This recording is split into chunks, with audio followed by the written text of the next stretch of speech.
একতরফা সংসদ। এই নির্বাচনে আওয়ামী লীগের উপস্থিতি নাই। সো সেই দিক থেকে দেখতে গেলে বাংলাদেশের মিনিমাম 30% মানুষের রিপ্রেজেন্টেশন নাই। সো আমি তো আসলে খুব বেশি পার্থক্য দেখতে পাচ্ছি না।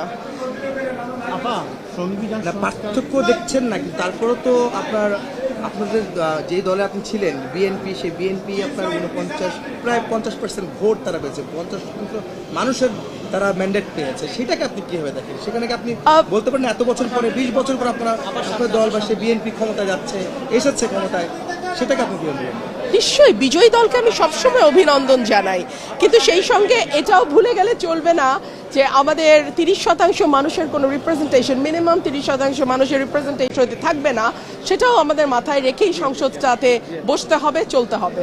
সেই রিপ্রেজেন্টেশনটা ফিরে আনার উদ্যোগটা কিভাবে নেওয়া যেতে পারে? দেখুন, আমি এই মুহূর্তে তো দলের কার্যক্রম নিষিদ্ধ আওয়ামী লীগের, সো তাদেরটা কিভাবে ফিরিয়ে আনা যায় সেটা তো আর আমি এখন বলতে পারবো না।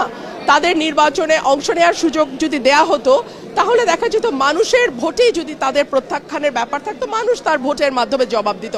মানুষের ব্যালটের প্রতি আমাদের আস্থা এত কম কেন? মানুষ তার জবাব সবসময় সঠিকভাবে দেয়। ধরুন আমার এলাকার কথাই ফর এক্সাম্পল, মানুষ কিন্তু ব্যালটে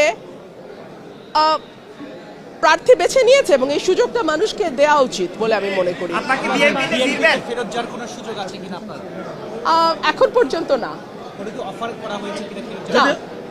নির্বাচনের পরে আমার সঙ্গে কোনো যোগাযোগ হয়নি। কারো যোগাযোগ করা হলে কি ফিরবেন? ঘরের মেয়ে ঘরের মেয়ে মানে কি? আমি ব্রাহ্মণবাড়িয়ার মেয়ে, আমি ব্রাহ্মণবাড়িয়ায় ছিলাম, আছি, ভবিষ্যতে ব্রাহ্মণবাড়িয়াতেই থাকবো। আর বিএনপির মেয়ে হিসেবে আপনি কি বলেন? আমি বিএনপির মেয়ে বলে কিছু নাই। আপনারা কেন যদি সবকিছুর মধ্যে আবেগকে গুলিয়ে ফেলতে পছন্দ করেন? আমি একটা দলের সমর্থক ছিলাম এবং আমি দেশ এবং মানুষের পক্ষে কথা বলেছি সেই দলের হয়ে।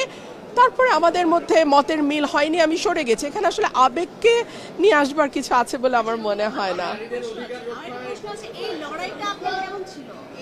এই লড়াইটা আমার খুবই খুবই কঠিন ছিল ন্যাচারালি, বিকজ একজন স্বতন্ত্র প্রার্থী একটা দলের জোয়ারের বিপক্ষে দাঁড়িয়ে ভোট করা, ডেফিনেটলি এটা কঠিন ছিল এবং আমাকে নানানভাবে চেষ্টা করা হয়েছে সর্বশক্তি দিয়ে যাতে আমি হেরে যাই, বিকজ এটা একটা ইগো প্রবলেম হয়ে দাঁড়িয়েছিল যে দলের চেয়ে ব্যক্তির ইমেজ কেন বেটার হবে।